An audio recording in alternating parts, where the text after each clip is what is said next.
포션 46번째 말씀으로 오늘은 신명기 7장 12절에서 15절까지 말씀을 한 절씩 교독하시겠습니다. 제가 먼저 봉독해 올립니다. 너희가 이 모든 법도를 듣고 지켜 행하면 내 하나님 여호와께서 내 열조에게 맹세하신 언약을 지켜 내게 인애를 베푸실 것이라.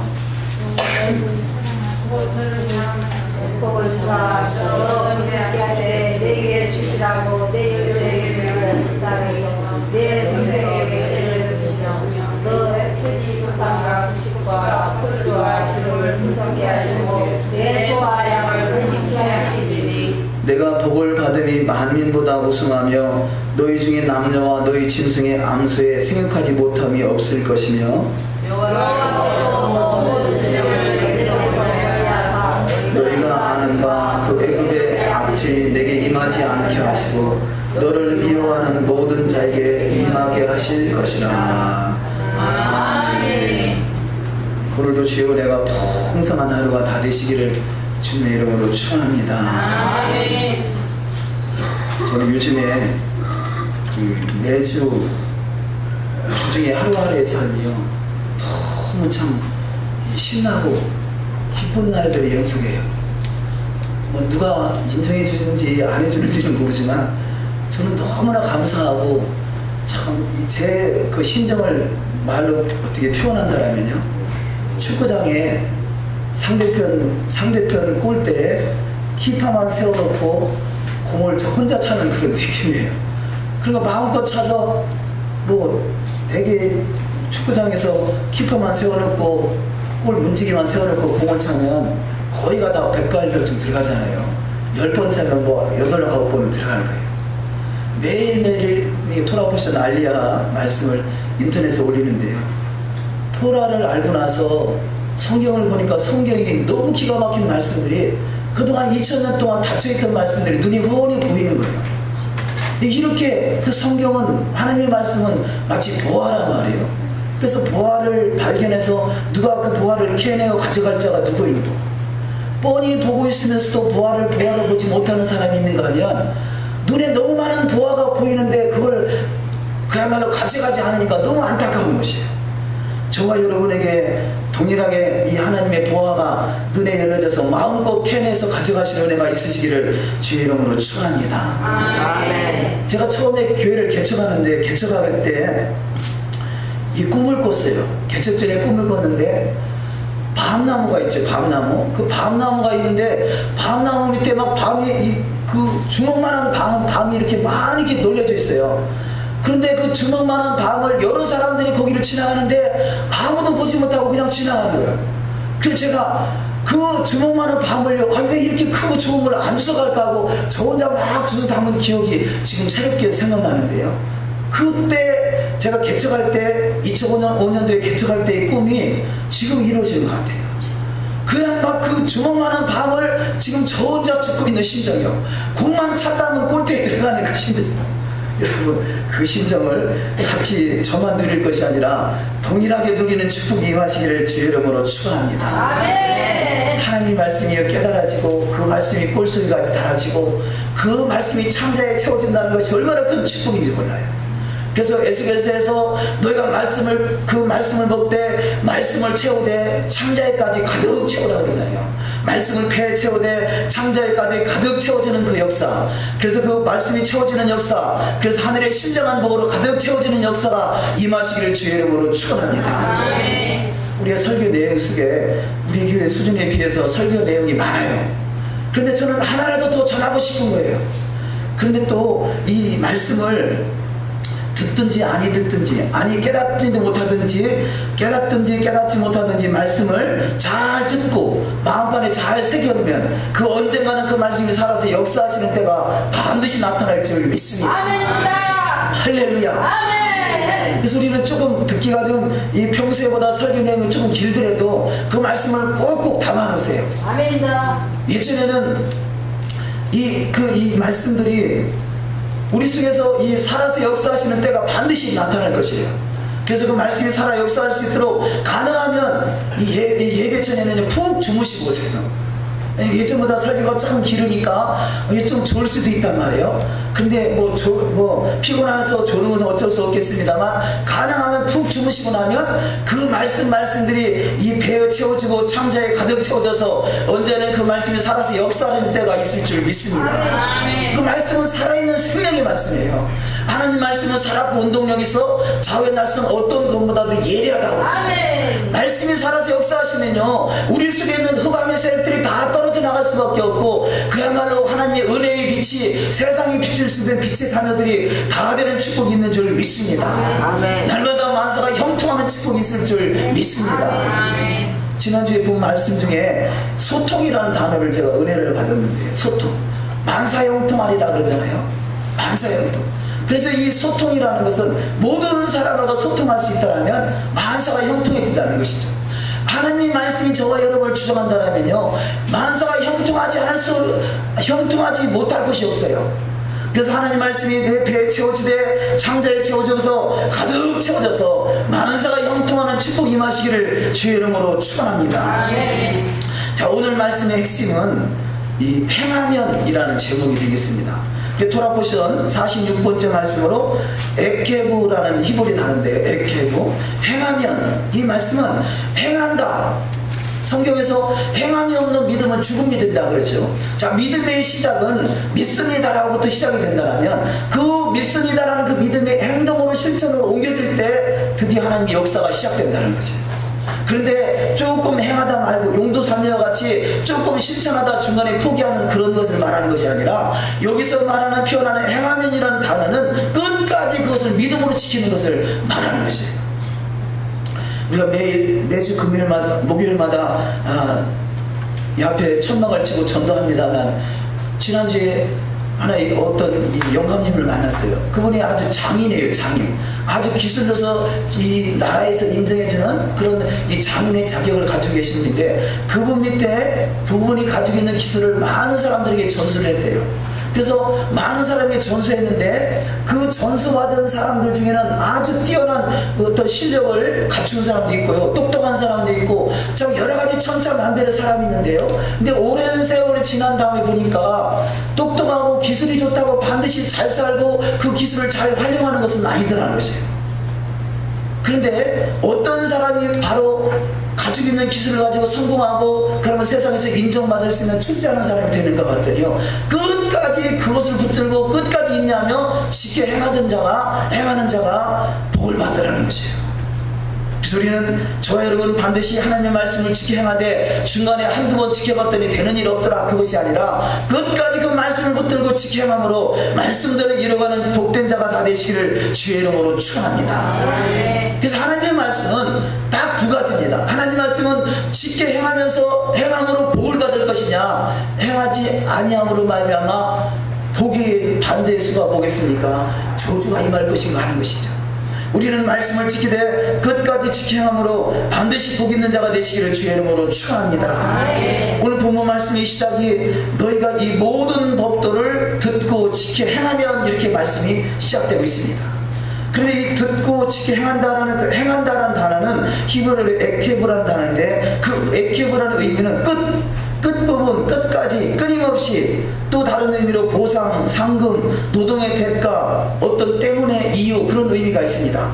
그러니까 이 지켜 행하면이라는 그 말씀이 너희가 그 말씀을 지켜 행했기 때문에 하나님이 축복하신다, 그런 의미라는 것이죠.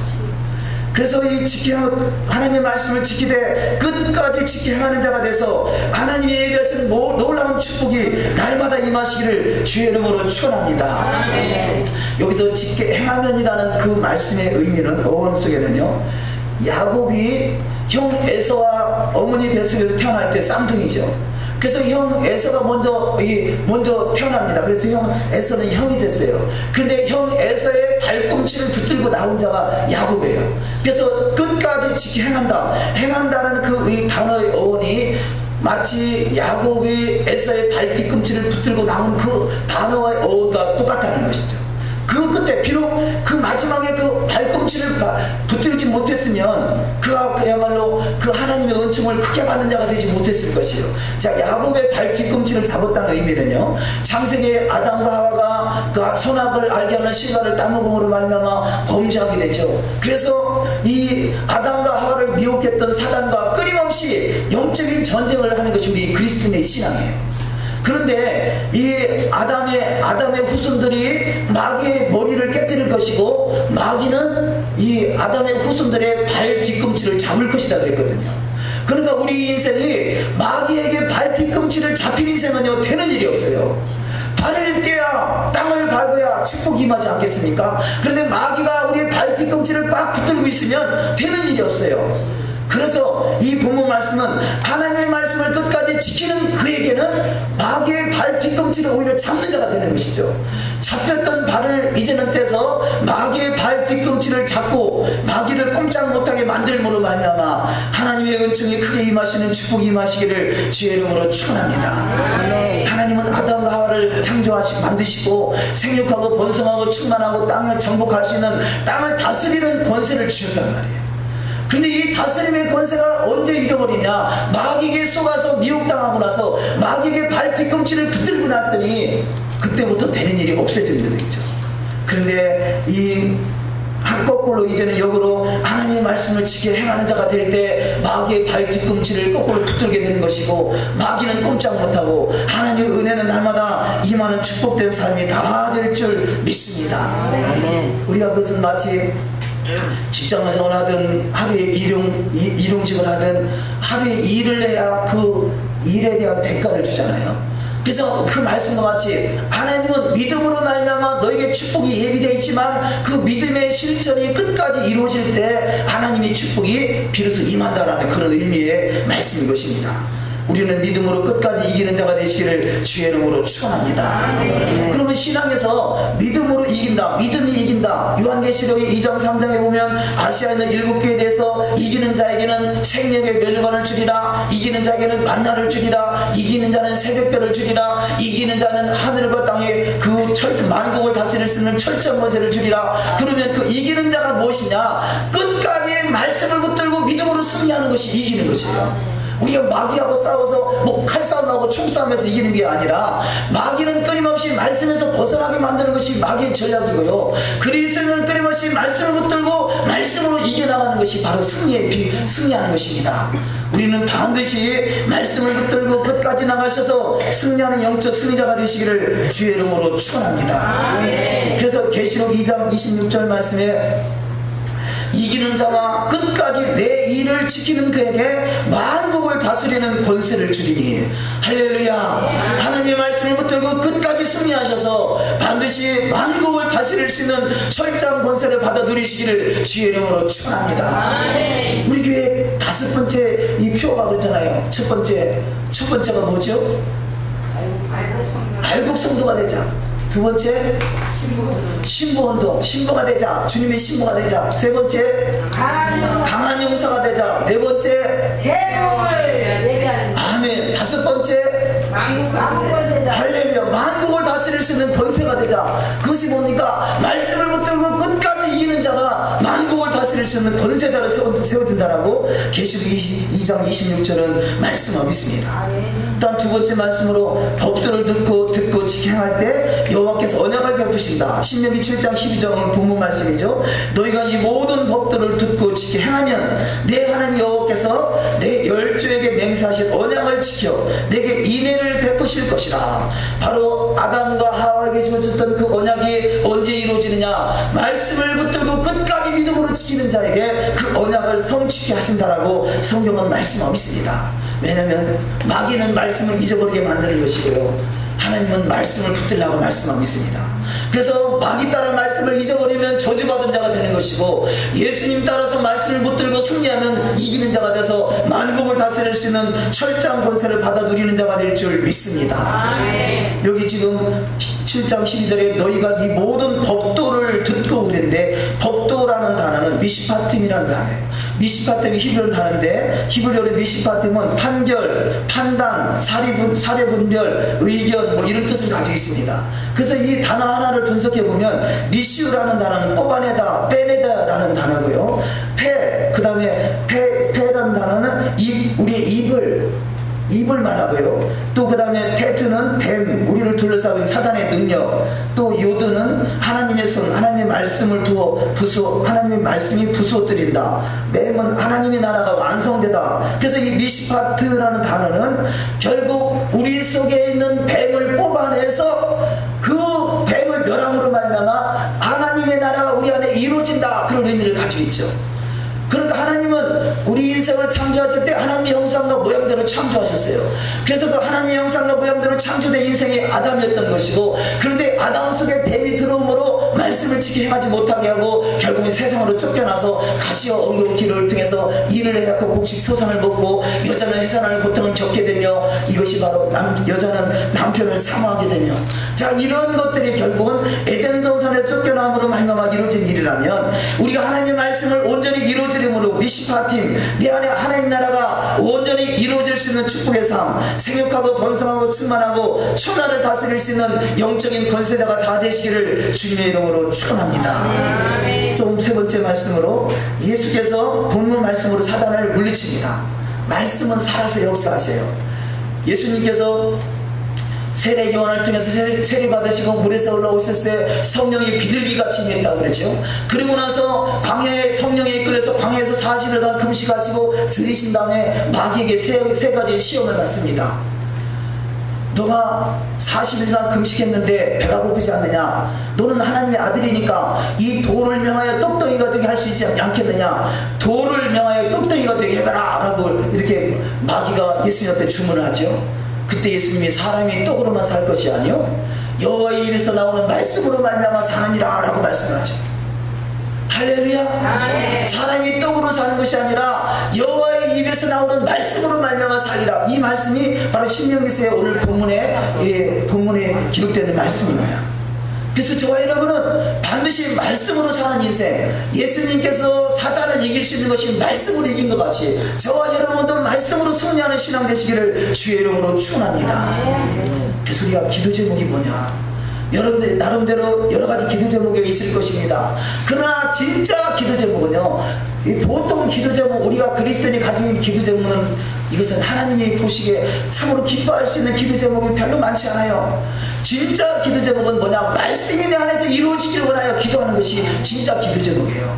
그 말씀이 이루어지면 말씀이신 예수님이 내 안에서 살아서 역사하니까, 예수님이 내 인생 속에 빛을 비추니까 얼마나 빛이 나는 인생 되시겠어요. 더욱더 빛나는 인생 되시기를 주의 이름으로 축원합니다. 자, 오늘 말씀으로 두 번째 말씀으로 사단은 끊임없이 우리 안에서 여호와를 잊어버리게 만들어요. 말씀을 잊어버리게 만들고 말씀이 실제이신 예수님을 잊어버리게 만드는데, 어떠한 것들이 우리 가운데 예수님을 잊어버리게 만드는가, 하나님을 잊어버리게 만드는가, 말씀을 통해서 한번 점검해 보려고 합니다. 첫 번째, 여호와의 명령과 법도와 규례를 지키지 않냐면 여호와를 잊어버리게 된다라고 말씀하고 있습니다. 신명기 8장 11절 한번 합독하십니다. 시작.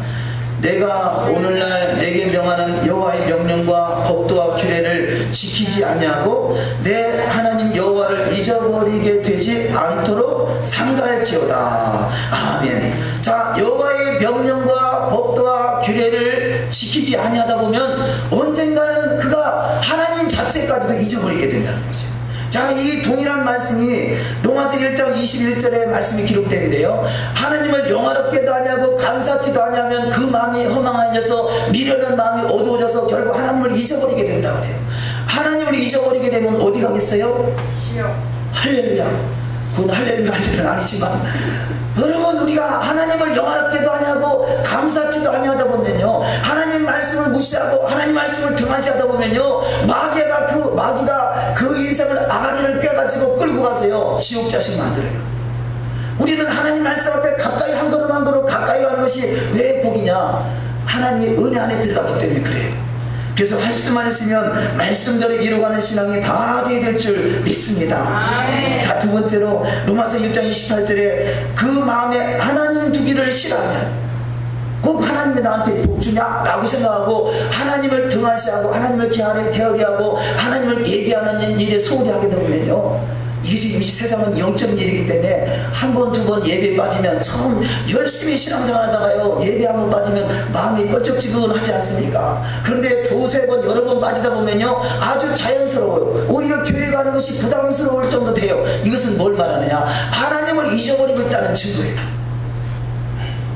우리가 새벽 예배 작정하고 처음 나올 때는요, 새벽 예배 한 번 하기가 그렇게 힘들 수가 없어요. 그런데 열심히 몇 번 나오다 보면, 아니 이 좋은 새벽 예배를 왜 안 나오지? 또 그래요. 그런데 또 어떻게 하다가 몇 번 새벽 예배를 빼면 또 꼽기 힘들어요. 이것은 뭘 말하냐? 여호와를 가까이 하는 자에게는 주님이 더욱더 가까이 하셔서 은혜 위에 은혜를 더하게 되지만, 말씀이든지 주님을 예배하는 일이든지 주님과 멀어지는 인생을 살아가면요, 언젠가는 주님과 영영이 이별이 될 수 있다는 것이에요. 저와 여러분은 더욱더 주님을 가까이 하는 인생 되시기를 주의 이름으로 축원합니다. 그래서 결국은 하나님을 영화롭게도 하냐고 감사치도 하냐고 또 하나님의 마음에 하나님 되기를 싫어하다 보면요, 결국 사단의 그 사이를 틈을 타서 죄라는 것이 담을 만들게 되고, 결국 그 담으로 말미암아 하나님을 잊어버리게 되고, 그 인생은 사형이라, 이렇게 로마서 1장 32절은 말씀하고 있다는 것입니다. 또 어떠한 경우에 하나님을 잊어버리게 되는가? 지난주에 제가 TV에 어떤 예술하는 분이 그림을 그리는데요, 자기 얼굴만 그리는 분이에요. 끊임없이 자기 얼굴만 계속 그려요. 그런데 그거를 우리가 볼 때는 막 수도 없이 하루에도 막 수십 장씩 그리니까 그 그림이 그 그림 같은데요, 그거는 맨날 며칠을 하는 일이 그림만 하더라고요. 그런데 진짜 예술가가 와서 그 그림을 보더니 그림이 살아있다는 거죠. 근데 이분이 하시는 말씀이 뭐라고 하냐면요, 자기가 아주 살 수 있는 만큼만 분량만큼만 일을 하고 나머지는 그림 그리는 일에 쓰임받는데, 그 그리는 일을 하는데요, 그분이 입에서 하는 말이 제가 마음이 감동이 돼서 하는 게 나누는 것이에요. 그렇게 적을 분량의 수입을 가지고 어떻게 사느냐 그렇게 표현하니까요, 그분 예술가 입에서 하는 말이, 내가 배부른 돼지가 될 것이냐, 배부른 돼지가 될 것이냐, 배고픈 소크라테스가 될 것이냐, 뭐 그런 말을 하더라고요. 자, 이 말을 우리가 바꿔서 말해보자고요. 우리가 배부르면요, 등 따뜻하고 배부르면 기도도 잘 안 되잖아요. 아쉬운 것이 없고 별로 사모하는 것이 없으면 예배당에 나오는 것도 별로 시원찮아져요. 그런데 등 따뜻하고 배부르면 이 하나님 앞에 소홀해진다면요, 그러면 배고프면 은혜를 사모하게 되잖아요. 병이 들었든지 문제가 생겼든지 환난을 당했든지 뭔가 주님을 의지하지 않고는 살 수 없는 그 상황이 생긴 것이요, 이것이 바로 철학자도 될 수 있는 것이고, 또 예수님이 그러셨잖아요. 인자는 머리도 끝도 없다, 벽이 하나도 없이 인생을 살아갔던 분이 예수님이고, 예수님이 12 제자들이 다 하나같이 그런 삶을 살았고요, 사도 바울이 그렇고 초대교회 성도들이 그렇습니다. 배고픈 인생을 살아갔던 것은 진짜 영적인 것을 사모하는 자이기 때문에 그런 것이죠. 어찌 보면요, 물론 그래서 물질의 풍성함을 버리라는 뜻이 아니라, 내가 배부름으로 말미암아 하나님을 잊어버리고 있다면 그것은 사실은 저주예요.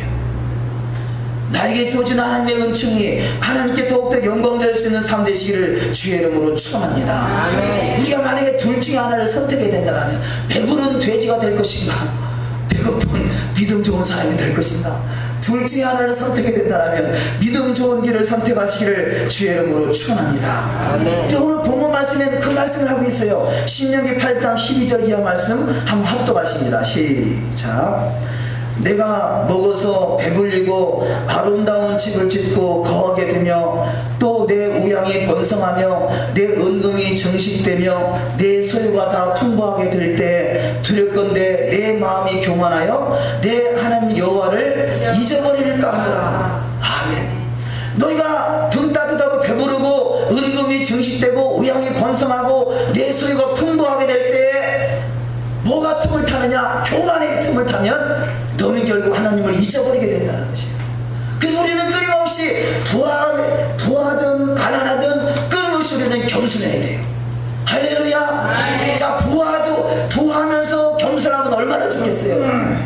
근데 사람이 이 뭔가 풍성해지면 교만함이 들어가기 때문에 그 교만을 깨뜨리려고 부한 것을 흩어버리는 것이에요. 우리는 끊임없이 겸손함을 잃어버리지 않는 축복이 있으시길 주의 이름으로 축원합니다. 아멘. 예수님께서 나는 마음이 온유하고 겸손하니 나에게 와서 배우라 그랬잖아요. 부하면서도 겸손하다라면 그 부한 풍성한 것을 통해서 하나님께 더욱더 영광 돌리는 삶이 될 줄 믿습니다. 그런데 부하면서 교만하면요, 그것으로 그치는 인생이에요. 부하면서 교만하면요, 하나님을 잊어버리게 돼요. 하나님을 잊어버린 인생이 아니라 더욱더 하나님을 가까이 할 수 있는, 더욱더 하나님의 사랑을 크게 받을 수 있는 복된 자가 다 되시기를 주의 이름으로 축원합니다. 세 번째 말씀으로 십계명을 처음과 같이라는 그 말씀이 오늘 본문 말씀에 기록되고 있습니다. 자, 이 말씀의 의도는 모세가 처음 이 이스라엘 백성들과 하나님과 언약을 맺죠. 출애굽기 19장에서 5절 말씀에서 세계가 다 나에게 속겠다. 내가 너희를 독수리 날개에 어금같이 너희를 업어서 인도한 걸 너희가 믿느냐. 그야말로 출애굽 사건을 통해서 그야말로 10가지 재앙을 통해서 강팍한 바로의 마음을 깨뜨렸고, 홍해가 쫙 갈라지고 그 속에서 그 홍해를 건널 때 이스라엘 백성들은 하나도 토론만큼도 다치지 않고 홍해를 건너오고, 나머지 애굽의 군사들은 홍해에서 다 수장됐던 것을 너희가 기억하느냐. 또 하나님께서 이 만나 매출함 내려주시고 반석에서 물이 나오게 하시고 마라에 있은 물이 단물로 바뀌게 하시고 아말렉 전쟁터에서 이기게 하시고, 이렇게 너희를 그야말로 구름 기둥으로 불 기둥으로 인도한 사실을 너희가 믿느냐. 그렇다면 너와 나와 언약을 맺자라고 말씀하시고, 그 언약을 맺기로 작정한 그들에게 너희들이 나와 언약을 맺되 내 말을 잘 듣고 내 말을 지키면 너희는 나의 소유가 될 것이고 가장 보배로운 자로 내가 너희를 세울 것이다. 그러나 언약을 지행하지 않으면 너희들에게 저주가 임할 것이다. 예, 우리가 주님과 언약을 맺겠습니다 라고 약속했어요. 그래서 출애굽기 20장에서 이 모세가 시내산에 올라가서 십계명을 받아들였죠. 근데 그 첫 번째 돌판, 첫 번째 기록한 십계명은요, 하나님이 친히 돌판을 깎으셨고 하나님이 친히 돌판에다가 말씀을 새겨줬어요. 그런데 그 말씀을 받아가지고 40일 만에 이 땅에 내려와 봤더니요, 세상에 그 사이를 참지 못하고 이스라엘 백성들이 금송아지 우상을 만들어 놓고 우상을 숭배하고 있는 것이에요. 너무나 모세가 화가 나가지고 돌판을 확 깨뜨려 버렸어요. 처음 돌판은 누가 깎아서 만들어줬다고요? 하나님이 친히 깎아서 만들어서 거기다가 말씀을 기록해 줬는데요, 모세가 깨뜨려 버렸어요. 그러고 나서 이 이스라엘 백성들에게 그야말로 이 모세를 통해서 누구든지 하나님 편에 서기를 원하는 자는 나와라 그랬더니 이 레위 지파가 나왔고, 레위 지파 헌신되어 있는 레위 지파를 통해서 칼에다가 손을 잡아주고서 누구든지 이 문에서 정문까지 왔다 갔다 하면서 닥치는 자를 쳐 죽여라. 그래서 그때 쳐 죽임을 당한 자가 3,000명이라 그래요. 그러고 나서 모세가 다시 시내산에 올라갑니다. 말씀을 받으러 올라갈 때 하나님이 명령하시는 말씀이, 너가 처음에 내가 너에게 내려준 그 돌판과 똑같게 돌판을 깎아가지고 올라가라 그래요. 처음에는 하나님이 깎아줬는데요, 두 번째는 모세 네가 그 돌판을 깎아가지고 올라오라는 것이에요. 자, 이 말씀 속에서 무엇을 의미하느냐. 말씀은 동일해. 말씀은 처음에 기록한 말씀이나 두 번째 모세가 돌판을 깎아가지고 올라가서 거기다가 기록한 십계명이나 말씀이나 똑같은 말씀이지만, 처음에는 하나님이 거저 주었지만 두 번째는 수고의 대가를 지불해야 된다는 것이죠. 이것은 우리가 너무 중요한 것이에요. 이게 왜 그러냐. 우리가 말씀 앞에서요, 순종하는 삶을 살아간다면 날마다 형통해지게 되지만, 불순종하는 삶이 되면요, 그 인생이 불통할 수밖에 없다는 것을 또 예언적으로 말씀하고 있고요. 또 그보다 더 중요한 것은 뭘 말하느냐. 하나님이 한번 정하신 것은 영원하다는 것이에요. 할렐루야. 하나님이 한번 정하신 것은 영원하다는 것이에요. 그래서 히브리서 13장 8절 말씀에 예수 그리스도는 어제나 오늘이나 영원토록 동일하시니라 말씀하고 있어요. 자, 비록 하나님이 처음 닦은 말씀에, 처음 하나님이 새겨준 말씀, 모세가 두 번째 돌판에 기록한 말씀은 똑같다고 했어요. 그런데 그 돌판을 깎아야 될 수고를 한 것 같이요, 하나님이 처음 아담이라는 인생을 처음 만들었어요. 그런데 이 아담이 결국은 타락해서 선악을 알게 하는 실과를 따먹음으로 그 대가로 말로 이 세상에 쫓겨났단 말이에요. 그러면 에덴에서 쫓겨난 이유가 말씀을 벗어나서 쫓겨난 것이고요. 그러면 말씀에 벗어난 쫓겨난 인생들을 다시 에덴으로 회복할 수 있는 길, 그러면 뭔가 대가를 지불해야 되는데, 그 대가가 뭐냐? 대가가 바로 우리 우리 주 예수 그리스도께서 십자가에 달리신 사건이 바로 그 대가인 것이에요. 우리는 말씀에서 벗어나서 또 아이고 회개하고 돌이키면 되지며 그게 아니라 말씀에서 벗어난 삶을 살 때는 그만한 대가가 지불된다는 사실을 깨달아서 우리는 두 번 다시 세상으로 가는 인생 되지 아니하시기를 주의 이름으로 축원합니다. 아멘. 자, 처음 돌판은 하나님이 친히 만드셨는데 그 만드신 그 말씀, 그 돌판에 다시 모세를 통해서 신명기 10장 4절에 여호와께서 그 총의 날에 3일 불가운데서 너에게 이르신 십계명을 처음과 같이 그 판에 쓰시고 그것을 내게 주셨다 말씀하죠. 근데 그 전에 신명기 10장 1절에 그때 여호와께서 내게 이르시기를 너는 처음과 같은 두 돌판을 다듬어 가지고 산에 올라 내게로 나와라 말씀하고 있어요. 우리는 하나님 말씀을 벗어나서 대가를 지불하는 인생이 아니라 말씀대로 할 수만 있으면 말씀대로 신앙생활 하시기를 주의 이름으로 축원합니다. 아브라함도 동일한 역사가 있었어요. 아브라함이 창세기 12장 1절에서 너는 본토 친척 아비 집을 떠나 내가 내게 지시할 땅으로 가라 내가 너로 큰 민족을 이루겠다라고 약속했지만 그 하나님의 약속의 말씀을 온전히 믿지 못함으로 하나님이 아브라함의 부인 이 사라를 통해서 너의 씨를 주리라 했는데요, 아브라함의 부인 사라를 잠시 아이가 생기지 않다 보니까요 한눈 팔아가지고 하갈이라는 여인을 통해서 이스마엘을 낳게 되죠. 그래서 그 이스마엘을 낳는 대가를 통해서 그가 대가 지불하는데요, 할례를 행해서 너가 나에게 증표를 내라라는 거예요. 나는 너에게 언약을 했는데 믿음의 조상으로 세우기를 약속했는데 너는 나의 언약의 말씀을 너는 어겼다. 그래서 피의 할례를 대가로 할례를 행하는 사건이 창세기 17장에 기록되고 있습니다. 또한 세 번째 말씀은 아담도 동일하게 아담이 범죄한 것이 결국 예수 그리스도를 통해서 대가를 지불하게 됐다라고 우리가 성경은 말씀하고 있습니다. 고린도전서 15장 45절 말씀에 기록된 바 첫사람 아담은 생명이 되었다 한것 같이 마지막 아담은 살려주는 영이 되었나니, 첫사람 아담은 그가 하나님이 그 인생을 살려놨지만 그 인생이 범죄함으로 쫓겨난 인생을 다시 에덴은 결국 천국을 말하는 것이에요. 천국에 다시 갈 수 있는 것은 예수 그리스도를 통하지 않고는 되지 않는다는 것을 깨닫게 하시고, 또 예수를 믿는다는 이야기는 다시 천국의 백성으로 회복하셨는데 천국 백성다운 삶을 살아가야 된다 그 말씀이죠. 다시 말해서 과거에 예수 믿기 전에는 내 마음대로 살았다면 이제는 예수 안에 산다면, 예수를 믿는다면 이제는 말씀대로 살아야 된다 그 말씀이에요. 말씀에서 벗어나면 또 다른 대가를 지불해야 된다는 것이에요. 그것이 바로 다윗이죠. 다윗이 그렇게 하나님 마음에 합한 자가 됐다가 어느 순간에 한눈 팔게 되죠. 세상에 창문을 열고 밖을 내다봤더니 여기 한 여인이 그냥 목욕을 하고 있는 모습을 보고 눈이 헷갈해가지고 그때부터 범죄하게 되고, 그 대가로 얼마나 많은 대가를 지불합니까? 이 다윗이 우리아의 아내 밧세바를 범하는 사건을 통해서 그 남편을 이제 죽이게 되고요, 또 이런 일들을 통해서 그 아들들 속에서 막 분란이 일어나가지고 세상에 그 배다른 아들이 배다른 딸을 간음하게 되고요, 또 그를 통해서 그 간음한 자식은 또 살인사건으로 죽임을 당하게 되고요, 또 이 압살롬 아들을 통해서 아버지가 쫓겨다니게 되고요, 이 또 압살롬이 또 이 모기 배임을 당하게 되고, 그야말로 그 사건을 통해서 말씀에서 벗어난 사건을 통해서 어마어마한 사건들이 다윗의 집안에 이루어지는 것을 발견할 수 있습니다. 이것은 뭐냐? 반드시 하나님은 대가를 받으신다는 것이에요. 우리는 그 대가를 받으신 하나님 앞에 축복의 대가를 받으시기를 주의 이름으로 축원합니다. 그 축복의 대가가 뭡니까? 말씀대로 이루어가는 것이에요. 자, 네 번째 말씀으로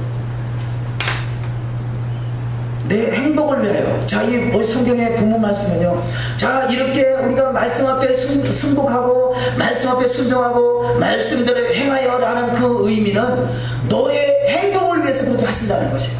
하나님은 이미 법으로 정해놨어요. 이 세상에 있는 법도 법을 어기면 법의 심판을 받지 않습니까?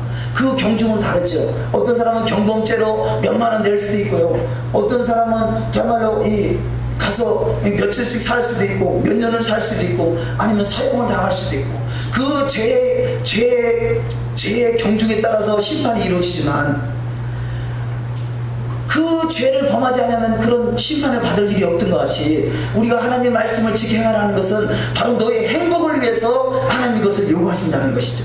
그래서 내 행복을 위하여 여호와께서 요구하는 것이 있는데 그 요구하는 것이 뭐냐? 내 하나님 여호와를 경외하며 그 모든 도를 행하고 그를 사랑하며 마음을 다하고 성품을 다하여 내 하나님 여호와를 섬기고 여호와의 명령과 규례를 지킬 것이다, 이렇게 말씀하고 있어요. 자, 오늘 말씀을 간단하게 요약을 해본다면요, 토라의 삶, 하나님의 말씀을 지켜 행하는 것은 너의 행복을 위한 것이다. 그러면 지켜 행하지 아니하는 것, 토라의 삶, 하나님의 말씀을 어기는 것은 역으로 말하면 너의 불행을 위하는 것이다. 행복의 길로 가기를 원하십니까? 아니면 불행의 길로 가기를 원하십니까? 그건 두말하면 잔소리겠지. 사랑하는 성도 여러분, 말씀대로 이루어지는 행복된 삶이 다 되시기를 주의 이름으로 축원합니다. 아멘. 자, 그런데 이런 말씀들이 우리가 마음은 있지만 육신이 약하도다, 마음은 있지만 행동으로 실천되지 않는 것이 왜 그러냐? 오늘 본문 말씀이에요. 사랑하라는 것이에요. 사랑하면 행할 수 있다는 것이에요. 사랑하면 눈에 콩깍지가 낀다고 그러잖아요. 그래서 이 성경은 하나님을 사랑하라는 것이에요. 하나님을 사랑하는 자는 반드시 하나님의 말씀을 지켜 행할 수 있다는 것이죠. 요한복음 14장 15절에 너희가 나를 사랑하면 나의 계명을 지키리라.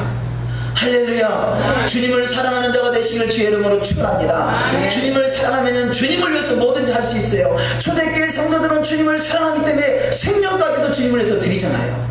마음을 다하고 목숨을 다하고 뜻을 다하여 주 하나님을 사랑하라 말씀하고 있습니다. 내 이웃을 내 몸같이 사랑하라 말씀하고 있습니다. 자, 이 지금 마태복음 22장에 있는 말씀, 마음과 목숨과 뜻을 다하여 하나님을 사랑하고 내 이웃을 내 몸같이 사랑하는 이 두 가지 계명이요, 예수님께서 따로 만들어서 하신 말씀이 아니라 오늘 본문에 있는 이 성경의 말씀, 본문에요, 사랑이라는 말씀이 5번이나 등장하는데, 사랑하라, 사랑하라, 하나님을 사랑하라, 이웃을 사랑하라, 고아를 사랑하라, 가난한 자를 사랑하라, 그런 말씀들이 기록된 그 말씀을 요약해서 기록하는 것이 마태복음 22장이 되는 것입니다. 그러니까 성경은 구약과 신약이 다른 성경이 아니라 하나의 맥이 흐르고 있는 것이고, 바로 이 신약에 있는 말씀들은 구약의 말씀을 정확하게 정리해가지고 기록한 말씀이라는 것이죠. 그래서 저와 여러분은 반드시 오늘 본문 말씀같이 주님을 더욱더 사랑하는 자가 되시기를 주의 이름으로 축원합니다. 그래서 주님을 사랑하는데, 자, 또 중요한 말씀은 주님을 사랑하기 위해서는 마음의 할례를 받아야 된다, 그렇게 말하고 있어요. 다시 말해서 거듭나야 된다는 거죠. 거듭남과 거듭나지 않은 자의 차이는요, 어마어마한 차이를 나타냅니다. 이스라엘 백성들이 금송아지 우상을 섬긴 것은 거듭나지 못했기 때문에 마음의 할례를 받지 못했겠다고 성경은 말씀하고 있어요. 세상에 지금 이 이스라엘 백성들의 지도자인 모세는 시내산에 올라가가지고요, 하나님의 말씀을 받으려고 40일이나 금식하며 주님이 여기 있는데요, 그 시내산 꼭대기에서 음식만 먹지 않는 게 아니라 물도 마시지 않는데요. 우리가 보통 금식할 때 음식은 안 먹지만 물은 먹잖아요. 그런데 물은 먹으면서 금식할 수 있는 것은 좀 쉬운데, 물도 먹지 않는다는 것은 이게 죽으려고 작정하는 거거든요. 근데 그렇게 극단적으로 모세는 말씀을 받으러 올라간 그 사이를 참지 못하고 이스라엘 백성들이 이 땅에서 그냥 금송아지 우상을 만들어 놓고 섬겼다. 이것이 왜 그러냐? 마음이 굳은 백성이다 그런 거죠. 목이 굳은 백성이다라는 거죠. 마음이 강팍하기 때문에 그렇다는 거죠. 저들에게는 할례를 받지, 마음의 할례를 받지 못해서 그렇다라고 성경은 말씀하고 있습니다.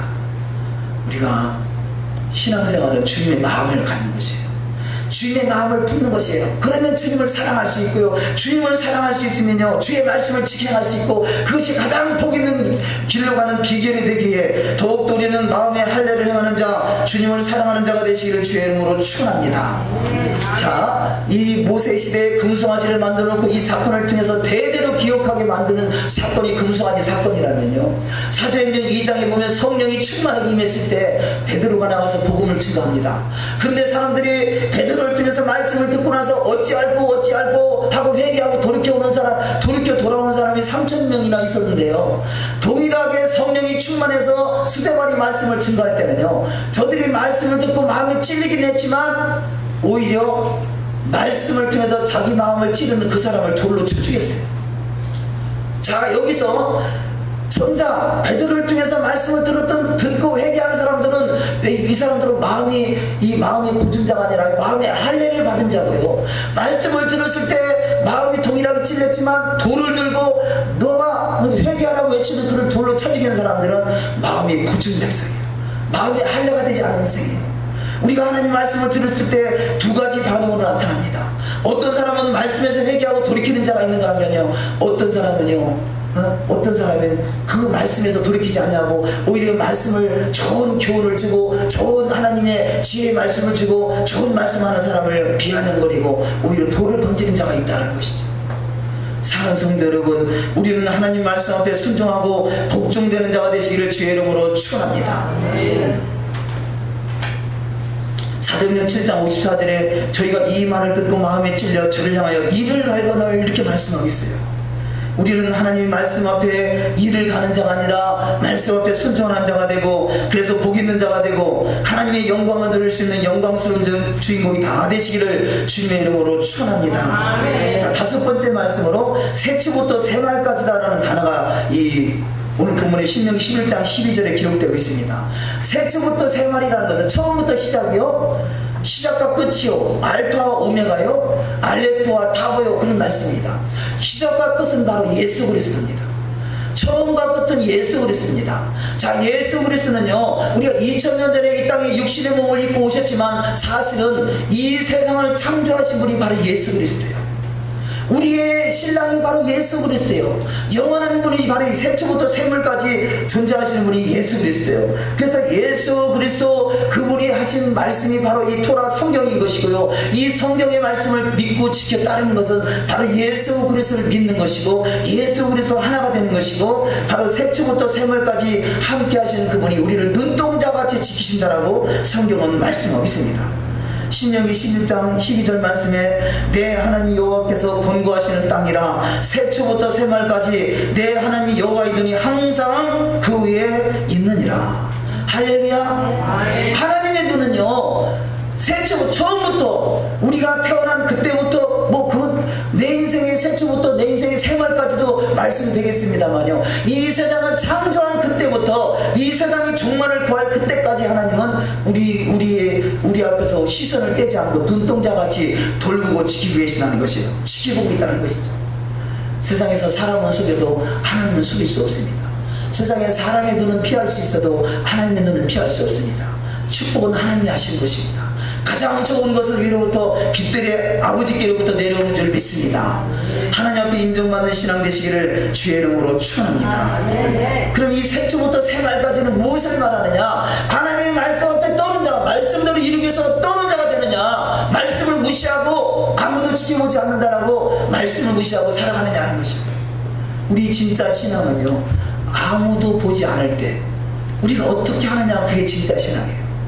남들 앞에, 사람들 보는 앞에서 믿음 좋은 척 할 수 있어요. 그럴듯한 척 할 수 있어요. 그러나 진짜 신앙은 아무도 보지 않을 때 어떤 마음을 가지고 사느냐, 그 인생이 진짜 신앙인 것을 깨달아서 주님 앞에 부끄럽지 않은 신앙 되시기를 주의 이름으로 축원합니다. 자, 마지막으로 여섯 번째, 이스라엘의 경계라는 말씀인데요, 우리의 신앙은, 우리는 지금 이 대한민국 땅에서 태어났기 때문에 대한민국이 마치 중심인 것 같은 생각을 들 수 있는데요, 하나님은 이 세상의 중심이 이스라엘이라 말합니다.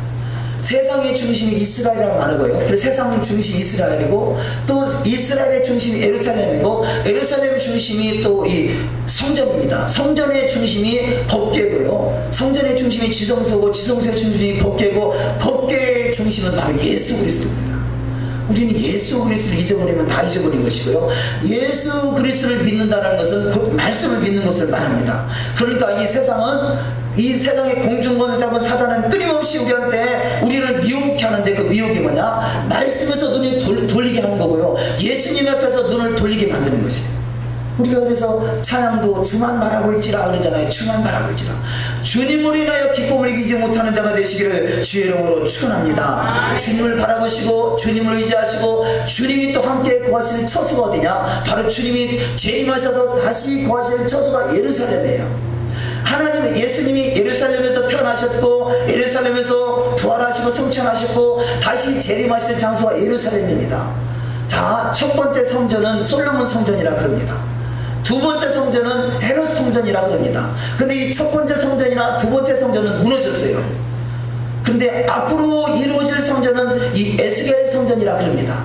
자, 세 번째 이루어질 제3성전, 그 성전은 에스겔 성전. 앞으로 이루어질 성전이 무슨 성전이라고요?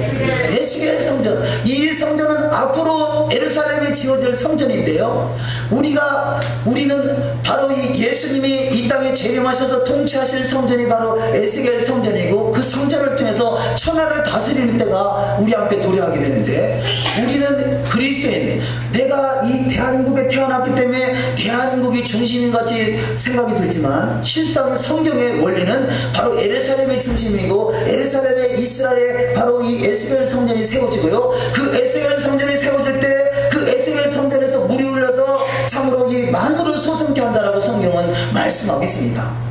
그렇다면 우리의 신앙의 관점이요, 지금 이 대한민국인 여기가 관점이 아니라 바로 예루살렘의 중심이 관점이 되어야 되고, 다시 이 예루살렘에 세워질 에스겔 성전을 위해서 기도해야 돼요.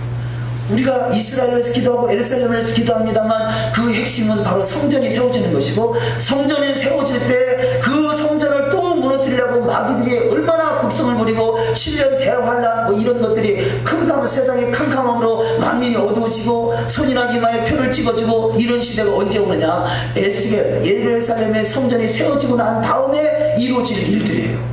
그러니까 우리의 기도 제목 중에 하나가 에스겔 성전, 에스겔 시대에 예언되어 있던 그 성전이 잘 예루살렘에 세워질 수 있도록 기도해요. 왜냐하면 예수님이 그곳에 재림하셔서 천하를 천하를 통치할 시대가 앞으로 도래할 시대이기 때문에 그렇습니다. 자, 이런 것들을 깨달아서 이런 말씀들이 성경에 다 기록되어 있는 말씀들이에요. 그러니까 우리가 말씀대로 이루어간다는 것은, 말씀이 내 안에서 이루어져서 내 안에 천국이, 내 안에 그야말로 하나님의 나라 천국이 이루어져야 되는 것, 이것이 가장 중요한 핵심이라면, 또 다른 이 하나님의 나라가 바로 하나님의 나라 예루살렘을 통해서 이루어진다는 사실을 깨달아서 예루살렘의 진정으로 하나님의 나라가 회복되고 주님이 재림하시는 그 장소, 성전이 온전히 회복될 수 있도록 기도하시고, 또 그를 통해서 하나님의 영광이 온 땅에 드러날 수 있도록 기도하실 때 반드시 주님과 더불어 세세토록 왕노릇할 수 있는 복된 자가 다 되는 축복이 반드시 있을 줄 믿습니다. 자, 오늘 마지막 말씀, 세마 이스라엘 다 같이 합독하시고 말씀을 맺겠습니다. 신명기 11장 18절부터 시작.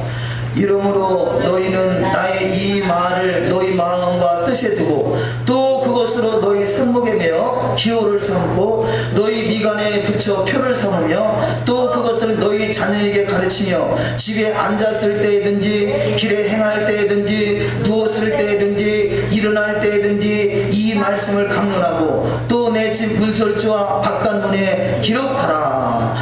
아멘. 자, 이 말씀이 오늘 기록된 말씀과 같이 이 말을 너희 마음과 뜻에 두고, 또 손목에 매어 기호를 삼고 미간에 붙여 표를 삼고 자녀에게 가르치고 길에 행할 때든지 누웠을 때든지 일어날 때든지 이 말씀을 강론하고 또 내 문설주와 바깥문에 기록할지라. 늘 마음과 생각과 뜻에 내 입에 하나님의 말씀이 주장되는 삶이 될 때 가장 복 있는 인생길이요, 주님과 더불어 천년 동안 왕노릇하게 될 것이고, 주님의 보좌에서 주님의 처음으로 천하를 다스릴 수 있는 영적인 권세자가 다 되는 축복이 반드시 있을 줄 믿습니다. 기도하십니다.